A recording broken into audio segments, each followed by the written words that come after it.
Welcome to UGA Sports recap of Georgia's second practice of spring. It's the first one we got to go in and see, and Kirby was up to his old tricks.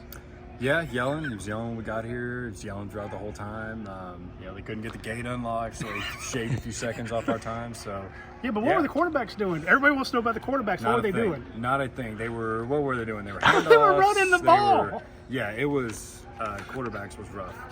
They had them chopping over the cushions as if they were running backs. The guy who did the most was freshman Ryan Montgomery, who was throwing to receivers in like a release drill, so he was actually using his arm. But no, I mean, it was what you thought. They did one drill, and it was Gunner Stockton first, Ryan Puglisi second, and then I believe it was Coulter Ginn or Hezekiah Millender, the freshman, first or third behind them. So, which is what you'd expect. But yeah, no, nothing noteworthy from those guys for sure. So we were planning on kind of writing down all the passes, all the who's catching what are the routes, all that stuff. Kirby's like, no, we're not tipping our hat. We are going to write down all the passes because there were none. Yeah, exactly. So they're all written. This is the quickest post-practice report of all time. Position change. We mentioned this on UGAsports.com yesterday. We put it out, and we had a lot of people kind of scratching their head. We mentioned one of the potential defensive lines from the first day of practice. Now, we weren't allowed in for the first day of practice, but we have sources in there. We say hi to a lot of people. And one guy sent me a note, said, hey, one defensive line has J.J. Haney, the German guy on that. It's got Quintavious Johnson and Chris Jones. Mm-hmm. And everyone was like, Chris Jones? Chris Jones is an inside linebacker. What's he doing outside? I'm like, hey, this is a friend of a source of a 31 flavors type thing. So I can't say what's happened, but Chris moved. Yeah, and he missed most of last. He came in with Chris Cole and Justin Williams, two guys who carved out a role for themselves last year, especially Chris Cole. And he was hurt. I think he missed pretty much all of the season. I think he missed a chunk of spring too. But yeah, you look at him on the roster, he's listed at 240 pounds, which he might even be a little heavier than that. So you beef him up to 250, 255. And yeah, he's a guy who's, I think, thick enough to stand up against the run on the edge as a permanent switch. I think Chris Cole could be that guy, temporary, kind of like Jalen Walker. But I think Chris Jones is a good candidate to move out there. And with the transfers and guys that left and all that, you need bodies there. There's nobody there. He's a good candidate. The last time I saw it this bad, it was when Georgia was down. I mean, you had Dexter Morant and guys like that. They were all injured, and John Fabris was just over there, like taking tight ends and just get reps done. Well, and that's what spring's for. If he doesn't take, then you move him back to inside linebacker for the fall. But it's a good time to experiment, and you need depth there. And I think body-wise, anyway, he's your best candidate. I definitely very excited about that, just because I think it's a good fit, and they need the help.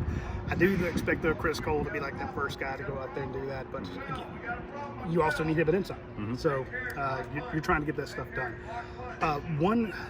Two guys that stood out to me, even though they weren't on our concentration list, we're focusing on quarterbacks, offensive line, defensive line. They also mixed the defensive and offensive line up a lot.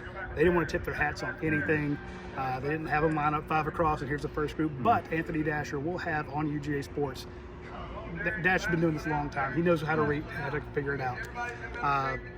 Two tight ends, two freshman tight ends. Now, don't get me wrong, I'm a big fan of Colt Heinrich and Jaden Riddell. I think that's the 1A and 1B guys who are going to be your next guys up. But when you look out and you see a tight end who's taller than Jed. Elias Williams is just ridiculous. I mean, what do they got him listed on there? He's an absolute freak show at tight end. If I could had my roster on the right side, 6'6", 255 is what he's listed at. Just ridiculous. And Ethan Barber just looks like an average guy next to him, and he's a stud too. He's a guy that we saw dominate the highest level of high school football last year. So those guys are phenomenal. I saw Noah Thomas, who's listed at 6'5", 205. 205 is like he might have had that. Nate Frazier just got in trouble. Noah Thomas is an impressive-looking guy. So yeah, it's an impressive-looking group of pass catchers. We saw some of the freshmen out there. C.J. Wiley's there. Talon Taylor's there. Landon Roldan is wearing 84 because why? Yeah, I can't think of any reason why. Any obvious reason why he's wearing 84.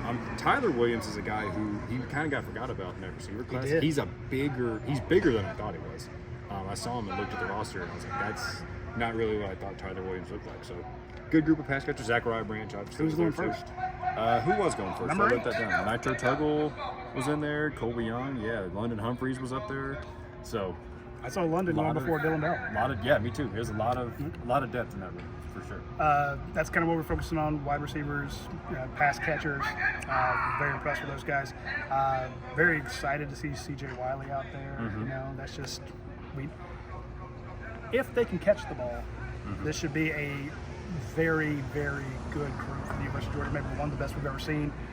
We just want to see him throwing and catching it. We weren't going to get that today; just wasn't going to happen. Yep. So that's Kirby's prerogative. Hopefully, he lets us out, and if he does, we'll have another report just like this next week. Y'all take care.